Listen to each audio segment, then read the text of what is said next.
ಎಲ್ರಿಗೂ ನಮಸ್ಕಾರ. ಎಲ್ಲರೂ ಹೇಗಿದ್ದೀರಾ? ಎಲ್ಲರೂ ರಾಯರ ಕೃಪೆಯಿಂದ ಚೆನ್ನಾಗಿದ್ದೀರಾ ಅಂತ ನಾನು ಭಾವಿಸ್ತೀನಿ.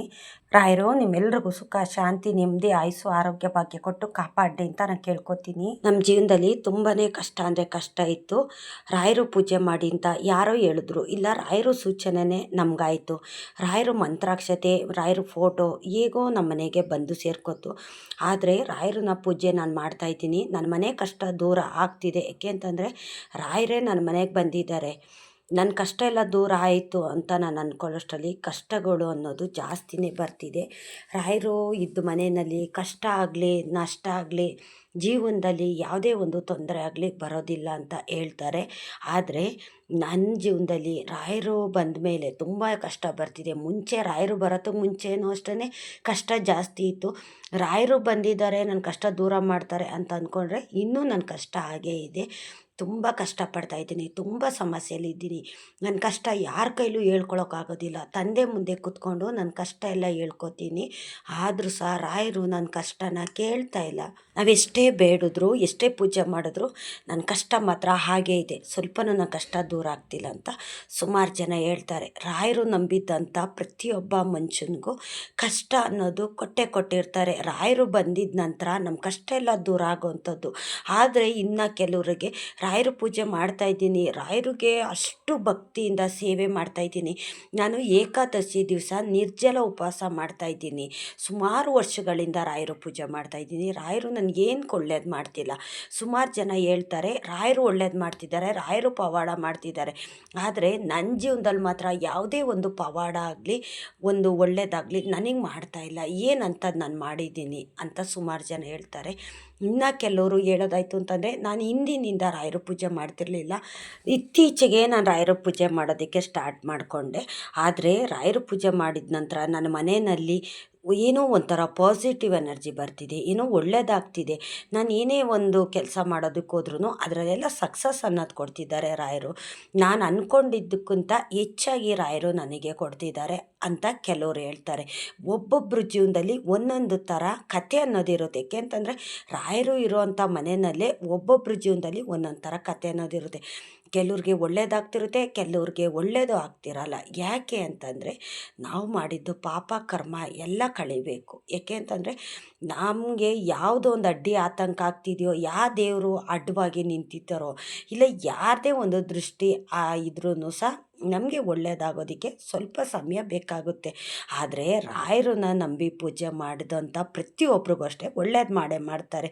ಇವತ್ತು ನಿಮ್ಗೆ ಒಳ್ಳೇದಾಗ್ತಿಲ್ಲ ಅಂದರೆ ನಾಳೆ ನಿಮಗೆ ಒಳ್ಳೇದು ಮಾಡೇ ಮಾಡ್ತಾರೆ. ನೀವು ಹೇಳ್ತೀರ ಸುಮಾರು ವರ್ಷದಿಂದ ರಾಯರು ಪೂಜೆ ಮಾಡ್ತಾಯಿದ್ದೀನಿ, ಆದರೂ ಇನ್ನೂ ಒಳ್ಳೇದಾಗ್ತಿಲ್ಲ ಅಂತಂದರೆ ನಿಮಗೆ ಈಗೇನು ಒಳ್ಳೇದಾಗ್ತಿಲ್ಲ ಅಂತ ನೀವು ಹೇಳ್ಕೊತೀರಲ್ಲ, ಅದಕ್ಕಿಂತ ಡಬ್ಬಲ್ಲಾಗಿ ನಿಮಗೆ ಕೆಟ್ಟದು ಅನ್ನೋದು ಬರ್ತಿರುತ್ತೆ ನಿಮ್ಮ ಜೀವನದಲ್ಲಿ. ಅದನ್ನೆಲ್ಲ ರಾಯರು ಅಲ್ಲಲ್ಲೇ ತಡೆದು ನಿಮಗೆ ತಡ್ಕೊಳಕ್ಕಾಗೋದಿಲ್ಲ ಕಷ್ಟಗಳನ್ನ ಅಂತಂದ್ಬಿಟ್ಟೇ ನಿಮಗೆ ಸ್ವಲ್ಪ ಕಷ್ಟ ಕೊಡೋ ಅಂಥದ್ದು. ನಿಮ್ಮ ಜೊತೆಲೇ ರಾಯರಿದ್ದಾಗ ರಾಯರು ಇದನ್ನೆಲ್ಲ ಅರ್ಥಕೊಂಡೇ ನಿಮ್ಮ ಕಷ್ಟನೆಲ್ಲ ದೂರ ಮಾಡಿ, ಈಗ ಒಂದು ನೀರಿಗೆ ಹರಿಯೋ ನೀರಿಗೆ ಹೇಗೆ ಒಂದು ಅಡ್ಡಣೆ ಹಾಕ್ತಾರೋ, ಅಡ್ಡಣೆ ಹಾಕಿದ್ರೆ ಅದು ನಿಲ್ಲೋದಿಲ್ಲ. ಈಗ ಎಷ್ಟು ನಿಲ್ಲಬೇಕೋ ದೊಡ್ಡ ಮೊತ್ತದಲ್ಲಿ ಬರೋಂಥ ನೀರು ಅಷ್ಟು ಮಾತ್ರ ನಿಲ್ಲುತ್ತೆ. ಇನ್ನು ಸೈಡಲ್ಲಿ ಕೆಳಗಡೆ ಆ ಕಡೆ ಈ ಕಡೆ ಲೀಕ್ ಆಗ್ತಿರುತ್ತೆ ಅಂತ ಹೇಳ್ತಾರಲ್ಲ, ಆ ಕಷ್ಟ ಈಗ ಲೀಕ್ ಆಗ್ತಿರೋ ಅಂಥ ಕಷ್ಟನೇ ನಿಮ್ಮ ಹತ್ರ ಬರ್ತಾ ಇರೋವಂಥದ್ದು. ದೊಡ್ಡದಾಗಿ ಬರೋ ಕಷ್ಟನ ರಾಯರು ಅಲ್ಲೇ ಅಡ್ಡಣೆ ಹಾಕಿದ್ದಾರೆ, ತಡೀತಿದ್ದಾರೆ ರಾಯರು. ಹಂಗಾಗಿ ನಿಮ್ಮ ಹತ್ರ ಕಷ್ಟ ಜಾಸ್ತಿ ಬರೋದಕ್ಕೆ ರಾಯರು ಬಿಡ್ತಾಯಿಲ್ಲ. ಸ್ವಲ್ಪ ಕಷ್ಟ ಅನ್ನೋದು ನಿಮ್ಮ ಹತ್ರ ಬರ್ತಿದೆ. ನೀವಿಷ್ಟನ್ನ ಅರ್ಥ ಮಾಡ್ಕೊಳ್ಳಿ. ರಾಯರು ಇದ್ರೇ ಇದೆಲ್ಲ ಜೀವನದಲ್ಲಿ ನಮಗೆ ಹಲವಾರು ಪವಾಡ ಅನ್ನೋದನ್ನು ಮಾಡ್ತಿರ್ತಾರೆ, ಹಲವಾರು ಸೂಚನೆ ಅನ್ನೋದು ಸಹ ರಾಯರು ಕೊಡ್ತಿರ್ತಾರೆ. ಏಕೆ ಅಂತಂದರೆ ನಾವೀಗೇನೋ ಅಂದ್ಕೊಂಡಿರ್ತೀವಿ, ನಮ್ಮ ಜೀವನದಲ್ಲಿ ಏನೋ ಒಂದು ಆಗ್ತಿರುತ್ತೆ, ಈಗ ಒಂದು ಅನಾರೋಗ್ಯ ಇರುತ್ತೆ, ಹುಷಾರೇ ಇರೋದಿಲ್ಲ. ಆವಾಗ ರಾಯರೇ ನೀವಿಲ್ವಪ್ಪ, ನಿಮ್ಮನ್ನು ನಂಬಿದ್ದೀನಿ ನಾನು ಅಂತ ರಾಯರಿಗೆ ಪ್ರಾರ್ಥನೆ ಮಾಡಿಕೊಂಡು ಮಂತ್ರಾಲಯಕ್ಕೆ ಹೋಗಿ ಮಠಕ್ಕೆ ಹೋಗಿ ರಾಯರಿಗೆ ಸೇವೆ ಮಾಡಿದ್ರೆ ಆ ಕಾಯಿಲೆನ ಅರ್ಧ ಭಾಗದಷ್ಟು ಒಳ್ಳೇದು ಮಾಡ್ತಾರೆ. ಇನ್ನು ಮನೆ ಪರಿಸ್ಥಿತಿಗೆ ಬರೋದಾಯಿತು ಅಂತಂದರೆ ಹಲವಾರು ಜನ ಜೀವನನೇ ಬದಲಾಯಿಸಿದ್ದಾರೆ ನನ್ನ ತಂದೆ. ಹಿಂದೆ ಅವ್ರಿಗೆ ತಿನ್ನೋದಕ್ಕೆ ತುತ್ತು ಅನ್ನನೂ ಸಹ ಇರೋದಿಲ್ಲ, ಹಾಕೊಳ್ಳೋದಕ್ಕೆ ಬಟ್ಟೆನೂ ಇರೋದಿಲ್ಲ, ಅವ್ರ ಕೈಲಿ ₹100 ದುಡ್ಡು ಅನ್ನೋದು ಇರೋದಿಲ್ಲ. ಆದರೆ ಅಂತರ್ಜೀವನನ ಬದಲಾಯಿಸಿ ಅವ್ರಿಗೆ ಹಲವಾರು ಒಳ್ಳೆಯದನ್ನ ರಾಯರು ಮಾಡ್ತಿರ್ತಾರೆ. ಇದು ನಾವು ಬೇರೆಯವ್ರು ಹೇಳ್ತಾರಲ್ವ, ನಾನು ಹಿಂದೆ ಆಗಿರಲಿಲ್ಲ, ಇವಾಗ ಈ ಥರ ಇದ್ದೀನಿ ಅಂದರೆ ಅದಕ್ಕೆಲ್ಲ ಕಾರಣ ರಾಯರೇ ಅಂತ ಹೇಳ್ತಾರಲ್ಲ, ಇದೆಲ್ಲ ರಾಯರು ಮಾಡೋಂಥ ಪವಾಡ. ರಾಯರು ಒಂದಲ್ಲ ಎರಡಲ್ಲ ನಾನಾ ರೀತಿ ಪವಾಡ ಅನ್ನೋದು ಮಾಡ್ತಿರ್ತಾರೆ. ನಿಮ್ಮ ಜೀವನದಲ್ಲೂ ಪವಾಡ ಅನ್ನೋದು ಮಾಡ್ತಿರ್ತಾರೆ. ನಿಮ್ಮ ಜೀವನದಲ್ಲೂ ಸಾಕಷ್ಟು ಮಾಡ್ತಿರ್ತಾರೆ. ಆದರೆ ನಿಮ್ಮ ಕಷ್ಟಗಳು ಜಾಸ್ತಿ ಬರ್ತಿದೆ ಅನ್ನೋ ಟೈಮಲ್ಲಿ ಕಷ್ಟನೆಲ್ಲ ತಡೆದು ನಿಮಗೆ ಕಮ್ಮಿ ರೂಪದಲ್ಲಿ ಕಷ್ಟ ಕೊಡೋವಂಥದ್ದು. ರಾಯರು ಯಾರಿಗೂ ಅಷ್ಟೇ ಮೋಸ ಮಾಡೋದಿಲ್ಲ, ಯಾರಿಗೂ ಕೆಟ್ಟದ್ದು ಮಾಡೋದಿಲ್ಲ, ಎಲ್ರಿಗೂ ಒಳ್ಳೇದು ಮಾಡೋ ಅಂತ ನನ್ನ ತಂದೆ ಗುರು ರಾಯರು.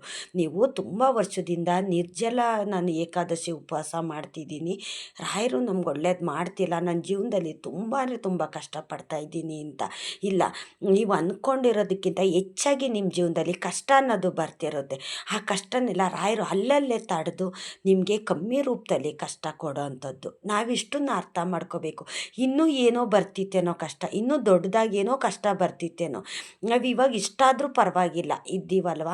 ಆದರೆ ಆ ಕಷ್ಟ ಎಲ್ಲ ನಮ್ಮ ಹತ್ರ ಬರೋದಕ್ಕೆ ರಾಯರು ತಡೀತಿದ್ದಾರೆ. ಇನ್ನೆಂಥ ಕಷ್ಟ ಬರ್ತಿತ್ತಪ್ಪ, ಇದಕ್ಕಿಂತ ದೊಡ್ಡದಾಗಿ ಕಷ್ಟ ಬಂದರೆ ನನಗೆ ತಡ್ಕೊಳಕ್ಕಾಗೋದಿಲ್ಲ, ಈ ಕಷ್ಟನೇ ತಡೆಯೋಕ್ಕಾಗ್ತಿಲ್ಲ ಅಂತ ನೀವು ಹೇಳ್ತೀರಲ್ಲ, ಇನ್ನು ದೊಡ್ಡದಾಗಿ ಕಷ್ಟ ಬರೋದನ್ನ ರಾಯರು ಅಲ್ಲೇ ತಡೀತಿರ್ತಾರೆ. ಆ ಕಷ್ಟ ನಿಮಗೆ ತಡ್ಕೊಳಕ್ಕಾಗಲ್ಲ, ನಿಮ್ಗೆ ಅನುಭವ್ಸೋಕ್ಕಾಗಲ್ಲ ಅಂತಲೇ ರಾಯರು ಕಮ್ಮಿ ರೂಪದಲ್ಲಿ ನಿಮಗೆ ಕಷ್ಟ ಕೊಡೋ ಅಂಥದ್ದು. ಹಲವಾರು ಜನದ ಜೀವನದಲ್ಲಿ ಹಲವಾರು ಕಷ್ಟ ಅನ್ನೋದು ಬರ್ತಿರುತ್ತೆ. ಒಬ್ಬೊಬ್ಬರ ಜೀವನದಲ್ಲಿ ಒಂದೊಂದು ಥರ ಕಷ್ಟ ಅನ್ನೋದು ಬರ್ತಿರುತ್ತೆ. ಕೆಲವ್ರಿಗೆ ಎಲ್ಲವನ್ನು ಕೊಟ್ಟಿರ್ತಾರೆ, ಆದರೆ ಆರೋಗ್ಯ ಇರೋದಿಲ್ಲ. ನನಗೆ ಮೊನ್ನೆ ಯಾರೋ ಒಬ್ಬರು ಸಿಕ್ಕಿದ್ರು ನನಗೆ, ಅಂದರೆ ಬಸ್ನಲ್ಲಿ ಎಲ್ಲೋ ಹೋಗ್ಬೇಕಾದ್ರೆ ಒಬ್ಬರು ಸಿಕ್ಕಿದ್ರು. ಅವ್ರ ಪರಿಚಯನ ಮಾಡಿಕೊಂಡ್ರು, ನಾನು ಪರಿಚಯ ಮಾಡಿಕೊಂಡೆ. ನಂದೊಂದು ಅಭ್ಯಾಸ ಅಂದರೆ ಹೊರಗಡೆ ಎಲ್ಲಾದರೂ ಹೋಗ್ಬೇಕಾದ್ರೆ ಬಸ್ಸಲ್ಲಿ ಅಕ್ಕಪಕ್ಕ ಯಾರಾದರೂ ಕೂತಿರ್ತಾರಲ್ಲ ಅವ್ರನ್ನ ಪರಿಚಯ ಮಾಡ್ಕೊಳ್ಳೋದು, ಅವ್ರ ಬಗ್ಗೆ ಕೇಳೋದು ಅಂದರೆ ನನಗೆ ಸ್ವಲ್ಪ ಇಷ್ಟ. ಏಕೆ ಅಂತಂದರೆ ನಾವು ಸುಮ್ಮನೆ ಈಗ 1 ಅವರ್ 2 ಅವರ್ ಜರ್ನಿ ಮಾಡ್ತೀವಿ, ಸುಮ್ಮನೆ ಕುತ್ಕೊಂಡು ಹೋಗೋದ್ರಿಂದ ಯಾರನ್ನಾದ್ರೂ ಪರಿಚಯ ಮಾಡಿಕೊಂಡ್ರೆ ಅವ್ರ ಕಷ್ಟ ನಾವು ಕೇಳೋದು, ನಮ್ಮ ಕಷ್ಟ ಅವ್ರು ಕೇಳೋದು, ಈ ಥರ ಎಲ್ಲ ಏನಾದರೂ ಕೇಳೋದು ಅಂದರೆ ನನಗೆ ಸ್ವಲ್ಪ ತುಂಬ ಇಷ್ಟ. ಸುಮ್ಮನೆ ಕೂತ್ಕೊಂಡು ಹೋಗೋದು ಅಂದರೆ ನಾನು ಇಷ್ಟಪಡೋದಿಲ್ಲ. ಸ್ವಲ್ಪ ಅಕ್ಕಪಕ್ಕದವನ್ನೆಲ್ಲ ಮಾತಾಡ್ಸೋದು, ಈ ಥರ ಮಾಡ್ತೀನಿ ನಾನು. ಒಬ್ಬರು ಯಾರೋ ನನ್ನ ಜೊತೆಯಲ್ಲಿ ಪ್ರಯಾಣ ಮಾಡಿದ್ರು, ಅವ್ರ ಕಷ್ಟ ಎಲ್ಲ ಹೇಳ್ಕೊಂಡ್ರು. ಆದರೆ ಅವ್ರಿಗೆ ದೊಡ್ಡದಾಗಿ ಕಷ್ಟ ಬಂದಿದ್ದಂಥದ್ದು ಯಾವ ಥರ ಅಂದರೆ ದೊಡ್ಡ ಕಾಯಿಲೆ ಅವ್ರಿಗೆ ಬಂದಿದ್ದಂಥದ್ದು. ದೊಡ್ಡ ಕಾಯಿಲೆ ಅಂದರೆ ನಿಮಗೆ ಗೊತ್ತಿರುತ್ತಲ್ಲ, ಕ್ಯಾನ್ಸರ್ ಕಾಯಿಲೆ, ಆ ಥರ ಇದ್ದಿದ್ದಂಥದ್ದು ಅವ್ರಿಗೆ. ಆದರೆ ಅವ್ರಿಗೆ ಲಾಸ್ಟ್ ಸ್ಟೇಜಿಗೆ ಬಂದುಬಿಟ್ಟಿತ್ತಂತೆ. ಅವರು ದೇವ್ರನ್ನ ಅಷ್ಟು ನಂಬ್ತಿದ್ರು, ಅವರು ದೇವ್ರನ್ನ ಅಷ್ಟು ಪೂಜೆ ಮಾಡ್ತಿದ್ದಂಥವ್ರು. ಅವ್ರಿಗೆ ಮಕ್ಕಳಾಗಿದ್ದಾರೆ, ಮೊಮ್ಮಕ್ಕಳು ಸಹ ಆಗಿದ್ದಾರೆ. ಆ ವಯಸ್ಸಲ್ಲಿ ಅವ್ರಿಗೆ ಆ ಥರ ಕಾಯಿಲೆ ಬಂದಿದ್ದಂಥದ್ದು. ಆದರೆ ಹಾಸ್ಪಿಟ್ಲಲ್ಲೂ ಅಷ್ಟೇ ಡಾಕ್ಟ್ರ್ ಹೇಳಿದ್ರಂತೆ, ಅಂದರೆ ಅವರು ಸ್ವಲ್ಪ ಚೆನ್ನಾಗಿರೋ ಅಂಥವ್ರೆ, ದೊಡ್ಡ ಹಾಸ್ಪಿಟ್ಲಿಗೆಲ್ಲ ತೋರಿಸಿದ್ದಾರೆ, ತುಂಬ ದುಡ್ಡು ಅನ್ನೋದು ಖರ್ಚು ಮಾಡಿದ್ದಾರೆ, ಹುಷಾರಾಗಿಲ್ಲ. ಅವರು ಡಾಕ್ಟ್ರ್ ಹೇಳಿದ್ರಂತೆ, ಅವ್ರಿನ್ನು 3 ತಿಂಗಳು ಬದುಕೋದು, ಅವ್ರ ಇಷ್ಟ ಏನಿದೆಯೋ ಅದನ್ನೆಲ್ಲ ನೀವು ಈಡೇರಿಸಿ, ಅವ್ರನ್ನ ಚೆನ್ನಾಗಿ ನೋಡ್ಕೊಳ್ಳಿ ಅಷ್ಟೇ ಅಂತ ಹೇಳಿ ಕಳಿಸ್ಬಿಟ್ಟಿದ್ರಂತೆ. ಆದರೆ ಇವ್ರನ್ನ ನೋಡೋದಕ್ಕೆ ಯಾರಾದರೂ ಮನೆಗೆ ಬರ್ತಿದ್ರಲ್ಲ, ಈಗ ಹುಷಾರಿಲ್ಲ ಅಂದರೆ ಈಗ ಯಾರಾದರೂ ನೋಡೋಕ್ಕೆ ಬರ್ತಾರಲ್ಲ ಮನೆಗೆ, ಆ ಥರ ಬಂದಂಥವ್ರು ಅವರು ಒಂದು ಕಡೆ ಔಷಧಿ ಹೇಳಿದ್ರಂತೆ.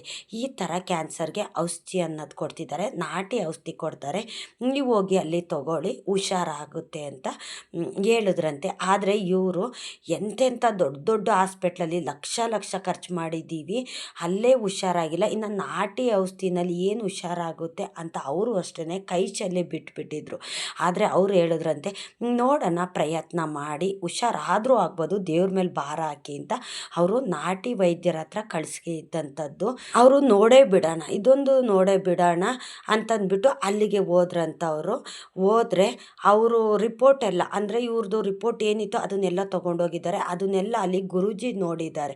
ನೋಡಿಬಿಟ್ಟು ಸರಿ ಆಯಿತು, ನೋಡೋಣ ದೇವ್ರ ಮೇಲೆ ಭಾರ ಹಾಕಿ ನೋಡೋಣ, ಇದಾಗಲೇ ನಿಮ್ಗೆ ಲಾಸ್ಟ್ ಸ್ಟೇಜ್ ಬಂದುಬಿಟ್ಟಿದೆ ಅಂತಂದ್ಬಿಟ್ಟು ಅವ್ರಿಗೆ ಮೆಡಿಷನ್ ಅಲ್ಲ, ಅದು ನಾಟಿ ಔಷಧಿ ಕೊಡ್ತಾರಂತೆ. ಅದು ನನಗೂ ಗೊತ್ತಿಲ್ಲ, ಅವರು ಹೇಳಿದ್ದಂಥದ್ದು. ಅಂದರೆ ಮಾತ್ರೆ ಮೆಡಿಷನ್ ಆ ಥರ ಅಲ್ಲ, ನಾಟಿ ಔಷಧಿ ಕೊಟ್ಟಿದ್ದಂಥದ್ದು 2 ವರ್ಷ 2 ಟೈಮು ಬೆಳಿಗ್ಗೆ ಸಂಜೆ 2 ಟೈಮು ಕಂಟಿನ್ಯೂಸ್ ಆಗಿ ತೊಗೊಳ್ಳಿ, ನಿಮಗೆ ಹುಷಾರಾಗುತ್ತೆ, ನೋಡೋಣ ದೇವ್ರ ಮೇಲೆ ಭಾರ ಹಾಕಿ ಅಂತ ಅವ್ರು ಹೇಳಿಕೊಟ್ಟಿದ್ದಂಥದ್ದು. 2 ವರ್ಷ ಕಂಟಿನ್ಯೂಸ್ ಆಗಿ ತೊಗೊಳ್ಳಿ ಅಂತ ಹೇಳಿಕೊಟ್ಟಿದ್ದಂಥದ್ದು. ಅವರು 2 ವರ್ಷ ಬಿಟ್ಟು ಬಿಡ್ದಾಗೆ ಬೆಳಿಗ್ಗೆ ಸಂಜೆ ತೊಗೊಳ್ತಾ ಬಂದರು. ಆದರೆ 2 ವರ್ಷ ಆಗಿದ ನಂತರ ಅವ್ರಿಗೆ ಆ ಔಷಧಿ ಅವ್ರಿಗೆ ತೊಗೊಳಕ್ಕಾಗ್ತಿರ್ಲಿಲ್ಲ, ವಾಮಿಟ್ ಬರೋದಂತೆ, ವಾಕರಿಕೆ ಬರೋದಂತೆ, ತೊಗೊಳಕ್ಕಾಗ್ತಿರ್ಲಿಲ್ವಂತೆ.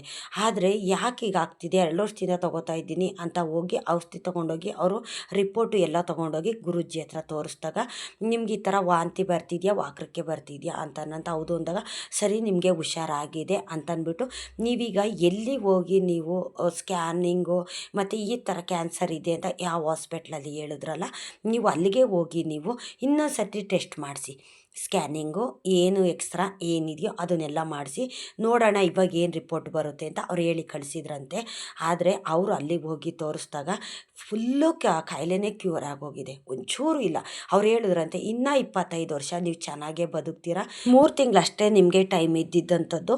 ಆದರೆ ಈ ಥರ ಒಂದು ಇದೇ ವಾಸಿ ಆಗಿದೆ ಈ ಕಾಯಿಲೆ ಅಂತಂದರೆ ನೀವೆಲ್ಲ ಔಷಧಿ ತೊಗೊಂಡ್ರಿ, ಎಲ್ಲಿ ಚಿಕಿತ್ಸೆ ತೊಗೊಂಡ್ರಿ ಅಂತ ಕೇಳಿದ್ರಂತೆ. ಈ ಥರ ನಾಟಿ ವೈದ್ಯರು ಅಂತ ಹೇಳಿದಾಗ, ಹೌದು, ಡಾಕ್ಟ್ರು ಮಾಡೋಕ್ಕಾಗದೇ ಇರೋದನ್ನು ಭಗವಂತ ಮಾಡ್ತಾರೆ. ಅಂದರೆ ನಾಟಿ ಔಷಧಿ ಕೊಟ್ಟು ಅಲ್ಲಿಗೆ ಒಬ್ಬರು ಗುರೂಜಿ ಅಂತೆ ತೋರಿಸಿದ್ದಂಥದ್ದು ರಿಪೋರ್ಟ್ ಎಲ್ಲ ಅವ್ರು ಚೆಕ್ ಮಾಡೋದಿಲ್ಲ, ಹೊರಗಡೆ ತೋರಿಸಿದ್ದಂಥ ರಿಪೋರ್ಟ್ ತೊಗೊಂಡೋಗಿ ತೋರಿಸಿದ್ರೆ ಆ ರಿಪೋರ್ಟ್ ನೋಡಿಬಿಟ್ಟು ಯಾವ್ಯಾವ ಕಾಯಿಲೆಗೆ ಯಾವ ಔಷಧಿ ಕೊಡೋದು ಅಂತ ಅವರು ಕೊಡೋದಂತೆ.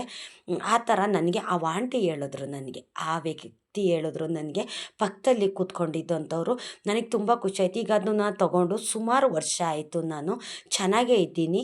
ಆದರೆ ನಾನು ಅವಾಗವಾಗ ಅಲ್ಲಿಗೆ ಹೋಗ್ತಾ ಇರ್ತೀನಿ. ಅಲ್ಲಿ ದೇವಸ್ಥಾನ ಜಾಸ್ತಿ ಇದ್ದಾವೆ, ಧನ್ವಂತರಿ ದೇವಸ್ಥಾನ ಇರ್ಬೋದು, ಶಿವನ ದೇವಸ್ಥಾನ ಇರ್ಬೋದು, ಎಲ್ಲ ದೇವ್ರುಗಳು ಅಲ್ಲಿದ್ದಾವೆ. ಅಲ್ಲಿ ಹೋಗಿ ನಾನು ಪೂಜೆ ಮಾಡಿಸ್ಕೊಂಡು ಗುರೂಜಿಗೆ ಕಾಲಿಗೆ ನಮಸ್ಕಾರ ಮಾಡ್ಕೊಂಡು ನಾನು ಬರ್ತೀನಿ. ಡಾಕ್ಟ್ರು ಕೈಲಿ ಹುಷಾರು ಮಾಡೋಕ್ಕಾಗ್ತಿರೋಂಥ ಕಾಯಿಲೆನ ದೇವ್ರುಗಳು ದೂರ ಮಾಡಿದಾರಲ್ಲ, ದೇವರೇ ಅವ್ರ ಬಾಯಲ್ಲಿ ಹೇಳ್ಸಿದ್ದಾರೆ. ನಾನು ಆಗೋದೇ ಇಲ್ಲ, ಏನಕ್ಕೂ ಹೋಗೋದು ಬೇಡ ಅಂತ ಅಂದ್ಕೊಂಡಿದ್ದಂಥವ್ರು ಅಲ್ಲಿಗೆ ಹೋಗೋ ಥರ ದೇವರೇ ಪ್ರೇರಣೆ ಮಾಡಿದ್ದಾರೆ. ದೇವ್ರನ್ನ ನಾವೆಷ್ಟು ನಂಬ್ತೀವೋ ಅಷ್ಟು ದೇವರು ನಮಗೆ ಅನುಗ್ರಹ ಮಾಡ್ತಿರ್ತಾರೆ ಅಂತ ಅವ್ರ ಬಾಯಲ್ಲಿ ನನಗೆ ಹೇಳಿದ್ದಂಥದ್ದು. ನನಗೆ ತುಂಬ ಖುಷಿ ಆಯಿತು. ಈಗ ಕ್ಯಾನ್ಸರು ಅಂತಂದರೆ ತುಂಬ ದೊಡ್ಡ ಕಾಯಿಲೆ ಅದು ಅಲ್ವಾ, ಅದು ಬಂದರೆ ಉಳಿಯೋದೇ ಇಲ್ಲ ಅಂತ ಮನಸ್ಸನ್ನೇ ನಾವು ಕೆಡ್ಸ್ಕೊಂಡ್ಬಿಡ್ತೀವಿ, ಮತ್ತು ಅರ್ಧ ಶಕ್ತಿನೇ ಕುಗ್ಗಿಸ್ಬಿಡುತ್ತೆ ಅದೇ ಯೋಚನೆಯಲ್ಲಿ. ಆದರೆ ಎದ್ರೋದಕ್ಕೆ ಹೋಗಬಾರ್ದು, ಧೈರ್ಯ ತಗೋಬೇಕು. ಯಾರಾದರೂ ಏನಾದರೂ ಒಂದು ಹೇಳ್ತಾರಾ, ದೇವಸ್ಥಾನಕ್ಕಾಗಿರ್ಬೋದು, ಇಲ್ಲ ಒಂದು ಆರೋಗ್ಯ ಸ್ಥಿತಿನಲ್ಲಿ ಒಂದು ನಾಟಿ ವೈದ್ಯರ ಹತ್ರ ಹೋಗೋದಾಗಿರ್ಬೋದು, ಯಾರಾದರೂ ಹೇಳಿದ್ರು ಅಂದರೆ ದೇವರೇ ಹೇಳಿಸ್ತಿದ್ದಾರೆ, ನಮ್ಗೆ ಒಳ್ಳೇದಾಗೋದಕ್ಕೆ ಭಗವಂತ, ನಾವು ನಂಬಿರೋವಂಥ ಭಗವಂತನೇ ಹೇಳಿಸ್ತಿದ್ದಾರೆ ಅಂತ ನಾವು ತಿಳ್ಕೊಂಡು ಅಲ್ಲಿಗೆ ಒಂದು ಸತಿ ಹೋಗಿ ಬರೋ ಅಂಥದ್ದು. ಏನು ಒಂದು ಸತಿ ಹೋಗಿ ಬರೋದ್ರಿಂದ ಏನು ಸಾವಿರಾರು ರೂಪಾಯಿ ಖರ್ಚಾಗೋದಿಲ್ಲ, ಆದರೂ ಪರವಾಗಿಲ್ಲ. ಈಗ ನಮ್ಗೆ ಒಳ್ಳೇದಾಗುತ್ತೆ ಅನ್ನೋದಾಯಿತು ಅಂತಂದರೆ ಒಂದು ಸತಿ ಹೋಗಿ ಬರೋದ್ರಲ್ಲಿ ಏನು ತೊಂದರೆ ಇಲ್ಲ. ಅವರು ಅಲ್ಲಿಗೆ ಹೋಗಿಲ್ಲ ಅಂದಿದ್ರೆ ಜಸ್ಟು ಒಂದು 2.5-3 ತಿಂಗಳಲ್ಲಿ ಅವ್ರು ಹೋಗ್ಬಿಡ್ತಿದ್ದಂಥವ್ರು. ಈಗ ಸುಮಾರು ವರ್ಷಗಳಾಗಿದೆ ಆ ಮೆಡಿಷನ್ ತೊಗೊಂಡು, ಆದರೂ ಚೆನ್ನಾಗಿದ್ದಾರೆ, ಚೆನ್ನಾಗಿ ಓಡಾಡಿಕೊಂಡು ಕೆಲಸ ಕಾರ್ಯ ಮಾಡಿಕೊಂಡು ಈಗ ಎಲ್ಲದರಲ್ಲೂ ಅಷ್ಟೇ ಚೆನ್ನಾಗಿದ್ದಾರೆ. ಮತ್ತು ಈಗ ಮೆಡಿಷನ್ನು ಅಷ್ಟೇ ಅವ್ರು ತೊಗೋತಾ ಇಲ್ಲ, ಕಂಟಿನ್ಯೂಸ್ ಆಗಿ 2 ತಿಂಗಳು ತೊಗೊಂಡಿದ್ದಂಥದ್ದು ನಾನು. ಆದರೆ ಹುಷಾರಾಗ್ಬಿಟ್ಟಿದೆ ಅಂತ ಅವ್ರು ಹೇಳಿದ್ರಲ್ಲ, ನನಗೆ ತುಂಬ ಖುಷಿಯಾಯಿತು. ನೋಡಿ, ಡಾಕ್ಟ್ರು ಕೈಲೂ ಮನುಷ್ಯರ ಕೈಲೂ ಮಾಡೋಕ್ಕಾಗದಿರೋಂಥ ಕೆಲಸನ ಭಗವಂತ ಮಾಡ್ತಾರೆ ಅನ್ನೋದಕ್ಕೆ ಇದು ಪ್ರತ್ಯಕ್ಷ ಸಾಕ್ಷಿ. ನನಗೆ ಅವ್ರ ಬಾಯಲ್ಲಿ ಕೇಳ್ತಿದ್ರೆ ತುಂಬ ಖುಷಿ ಆಗೋದು. ಆದರೆ ನಾನು ಬೇಗ ಇಳಿಬೇಕಾಗಿತ್ತು, ನಾನು ಇಳಿದುಬಿಟ್ಟೆ. ಆದರೆ ಅವ್ರ ಕಾಂಟ್ಯಾಕ್ಟ್ ನಂಬರ್ ನನಗೆ ಕೊಟ್ಟರು. ನನಗೆ ನೀವು ಯಾವಾಗಾದರೂ ಫ್ರೀ ಇದ್ದಾಗ ನನಗೆ ಫೋನ್ ಮಾಡಿ, ನಿಮಗೇನಾದರೂ ಈ ಥರ ಏನಾದರೂ ಅಲ್ಲಿಗೆ ಹೋಗಬೇಕು ಅಂತಂದರೆ ನನ್ನ ಕೇಳಿ ಫೋನ್ ಮಾಡಿ, ನಾನೇ ಕರ್ಕೊಂಡು ಹೋಗ್ತೀನಿ, ಒಂದು ಅಡ್ರೆಸ್ ಹೇಳ್ತೀನಿ, ಅಲ್ಲಿಗೆ ಬನ್ನಿ, ನಾನೇ ನಿಮಗೆ ಕರ್ಕೊಂಡು ಹೋಗ್ತೀನಿ. ಏಕೆಂತಂದರೆ ಆ ಥರ ಜಾಗಕ್ಕೆ ನನಗೆ ಹೋಗಬೇಕು ಅಂತ ಅನಿಸುತ್ತೆ. ಯಾರಿಗಾದ್ರೂ ಈ ಥರ ಏನಾದರೂ ಸಮಸ್ಯೆ ಇದ್ದಾಗ ನಮಗೆ ಗೊತ್ತಿರೋಷ್ಟು ಹೇಳಿದ್ರೆ ಅವ್ರಿಗೂ ಒಳ್ಳೆಯದಾಗ್ಬೋದಲ್ವ. ಇವಾಗ ಕಾಯಿಲೆ ಅಂತಂದರೆ ಬರೀ ಕ್ಯಾನ್ಸರ್ ಅಂತಲ್ಲ, ನಾನಾ ಥರ ಕಾಯಿಲೆ ಇರುತ್ತೆ. ಎಲ್ಲ ಥರ ಕಾಯಿಲೆಗೂ ಅಲ್ಲಿ ಮೆಡಿಷನ್ ಕೊಡೋ ಅಂಥದ್ದು, ನಾಟಿ ಔಷಧಿ ಕೊಡೋ ಅಂಥದ್ದು. ಹಂಗಾಗಿ ಅವ್ರ ಕಾಂಟ್ಯಾಕ್ಟ್ ನಂಬರ್ ನಾನು ತೊಗೊಂಡೆ. ಒಂದು ಸತಿ ನಾನು ಅಲ್ಲಿಗೆ ಹೋಗಿದ್ದು ಬರ್ತೀನಿ, ಅಲ್ಲಿ ಹೇಗೆ ಎತ್ತ ಯಾವ ಥರ ಕಾಯಿಲೆಗೆ ಮೆಡಿಷನ್ ಕೊಡ್ತಾರೆ ಇದನ್ನೆಲ್ಲ ನೋಡ್ಕೊಂಬಂದು ಯಾರಾದರೂ ಕಷ್ಟದಲ್ಲಿರ್ತಾರಲ್ಲ ಅಂಥವ್ರಿಗೆ ಹೇಳಿದ್ರೆ ಉಪಯೋಗ ಆಗ್ಬೋದು ಅಂತ ನನಗನ್ನಿಸ್ತು. ನೋಡಿ, ನನ್ನ ಪಾಡಿಗೆ ನಾನು ಬಸ್ಸಲ್ಲಿ ಕೂತ್ಕೊಂಡು ನಾನು ಸ್ಟಾಪ್ ಹತ್ತಿದ್ದಂಗೆ ಇಳಿದು ಬಿಟ್ಟಿದ್ದೆ. ಇದ್ದರೆ ಆಗ್ತಿತ್ತು. ಆದರೆ ದೇವರೇ ಅವ್ರನ್ನ ಮಾತಾಡ್ಸೋ ಥರ ನನಗೆ ಅನುಗ್ರಹ ಮಾಡಿದ್ರು. ಅವ್ರಿಗೆ ಏನಾದರೂ ಹೇಳ್ಕೋಬೇಕು ಅಂತ ದೇವರು ಅವ್ರ ಮನಸ್ಸಲ್ಲಿ ಇದ್ಕೊಂಡು ಅನುಗ್ರಹ ಮಾಡಿದ್ರು. ಈ ಥರ ಒಂದು ದೊಡ್ಡ ವಿಷಯನ ನಾನು ತಿಳ್ಕೊಂಡೆ. ನನಗೆ ತುಂಬ ಖುಷಿ ಆಯಿತು. ಕ್ಯಾನ್ಸರ್ ಬಂತು ಅಂತಂದರೆ ಸುಮಾರು ಜನ ತಲೆ ಮೇಲೆ ಆಕಾಶ ಬಿದ್ದಾಗ ಕೂತ್ಬಿಡ್ತಾರೆ. ಬಂದಿದ್ದ ಕಾಯಿಲೆ ಇದು ವಾಸಿ ಆಗೋದಿಲ್ಲ, ದೊಡ್ಡ ಕಾಯಿಲೆ ಅಂತಲೇ ಅನ್ಕೋತಾರೆ. ಆದರೆ ಅಂದ್ಕೊಳ್ಳೋದು ತಪ್ಪು. ಪ್ರಯತ್ನ ಪಡಬೇಕು ನಾವು, ಫಲ ಭಗವಂತಂಗೆ ಬಿಟ್ಬಿಡ್ಬೇಕು. ಆಗಲ್ಲ ಅನ್ನೋ ಕೆಲಸನೂ ಸಹ ಭಗವಂತ ಮಾಡಿಕೊಡ್ತಾರೆ ಅನ್ನೋದಕ್ಕೆ ಇದು ಉದಾಹರಣೆ. ಇದು ಸತ್ಯ ಘಟನೆ, ಇದೆಲ್ಲ ನಡೆಯುವಂಥದ್ದು. ಹಾಗಾಗಿ ದೇವರನ್ನ ನಾವೆಷ್ಟು ನಂಬ್ತೀವೋ ಅಷ್ಟು ನಮ್ಮನ್ನು ಕಾಪಾಡ್ತಾರೆ ಅನ್ನೋದಕ್ಕೆ ಇದೊಂದು ಪ್ರತ್ಯಕ್ಷ ಸಾಕ್ಷಿ. ಇದು ನೀವು ರಾಯರನ್ನ ಅಷ್ಟು ಪೂಜೆ ಮಾಡ್ತಾ ಇದ್ದೀರಾ, ದೇವರು ನಂಬ್ತಾ ಇದ್ದೀರಾ ಅಂದರೆ ಖಂಡಿತ ದೇವ್ರುಗಳು ಒಳ್ಳೇದು ಮಾಡೇ ಮಾಡ್ತಾರೆ. ನಂಬಿದಂಥವ್ರನ್ನ ಯಾರನ್ನೂ ಕೈ ಬಿಡೋದಿಲ್ಲ. ಈಗ ಆಗೋದೇ ಇಲ್ಲ ಅನ್ನೋ ಕೆಲಸನೂ ಸಹ ಭಗವಂತ ಮಾಡಿಕೊಡ್ತಾರೆ. ನಾವು ಜನ ನಂಬಿ ಮೋಸ ಹೋಗೋದಕ್ಕೆ ಹೋಗಬಾರ್ದು. ಆದರೆ ಜನ ಹೇಳೋ ಮಾತನ್ನ ಸ್ವಲ್ಪ ನಾವು ಯೋಚನೆ ಮಾಡಿ ಕೇಳಬೇಕು. ಅವ್ರು ಒಳ್ಳೇದು ಹೇಳ್ತಾರಾ ಕೆಟ್ಟದ್ದು ಹೇಳ್ತಾರಾ ಅಂತ. ಕೇಳದೇ ಇರೋಕ್ಕೂ ಆಗೋದಿಲ್ಲ, ಕೇಳಿಬಿಟ್ಟು ಮೋಸ ಹೋಗೋಕ್ಕೂ ಆಗೋದಿಲ್ಲ. ನಮ್ಗೆ ಯಾವ ಸರಿ ಅನಿಸುತ್ತೋ ಅದನ್ನು ಕೇಳಬೇಕು. ಒಳ್ಳೆ ಪ್ರಯತ್ನದಲ್ಲಿ ನಾವು ಮುಂದುವರಿಬೇಕು. ನಿಮ್ಮ ಕಷ್ಟನೂ ಅಷ್ಟೇ, ಈ ಥರ ಒಂದು ಕಾಯಿಲೆಗಿಂತ ದೊಡ್ಡದಾಗಿ ನಿಮ್ಮ ಕಷ್ಟ ಇದ್ದೇ ಇರುತ್ತೆ. ನಿಮ್ಮ ಕಷ್ಟನೆಲ್ಲ ದೂರ ಮಾಡೇ ಮಾಡ್ತಾರೆ. ದೇವರು ನಂಬಿ, ನಾನು ಅದಕ್ಕೆ ಹೇಳೋದು, ದೇವರು ನೀವು ಎಷ್ಟು ನಂಬ್ತೀರಾ ಅಷ್ಟು ನಿಮ್ಗೆ ಅನುಗ್ರಹ ಮಾಡ್ತಾರೆ. ನೀವು ಸುಮಾರು ವರ್ಷದಿಂದ ಕಷ್ಟಪಡ್ತೀನಿ ಅಂತ ನೀವು ಹೇಳ್ತಾ ಇದ್ದೀರಾ. ನಿಮ್ಮ ಕಷ್ಟ ಎಲ್ಲ ದೂರ ಆಗಲಿ ಅಂತ ಭಗವಂತನ ಹತ್ರ ನಾನು ಪ್ರಾರ್ಥನೆ ಮಾಡ್ಕೋತೀನಿ. ಇಷ್ಟೊತ್ತು ನನ್ನ ವಿಡಿಯೋ ನೋಡಿದ್ದಕ್ಕಾಗಿ ತುಂಬ ಹೃದಯದ ಧನ್ಯವಾದಗಳು.